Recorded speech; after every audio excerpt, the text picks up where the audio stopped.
আল্লাহর কাছে ক্ষমা চাও, দুনিয়াটা কিছুই না রে যুবক। ওই কবরে যাওয়ার পরে গুনাহগারের কবরের দুই পার্শ্বের মাটির চাপ পাথরের হাড় চুরমার হয়ে যাবে। একটা নয়, দুটো নয়, 70 থেকে 99টা সাপের কবর।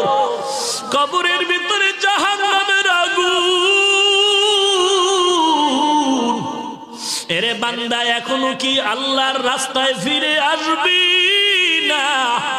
আল্লাহ দেখায় দেয় দুনিয়ার বিল্ডিং এর আগুনে কত যুবকের লাশ, আর চিৎকারের আওয়াজ, বাঁচাও বাঁচাও। একটু চিন্তা করে দেখ, যখন আগুন লাগছিল শরীরের মধ্যে তখন ওদের কেমন লাগছিল, অবস্থাটা কেমন হয়েছিল। ওরা যখন আগুনের মধ্যে সবাই জানালা দিয়ে হাত দিয়ে কয়, কে আছো, আমাদের বাঁচাও।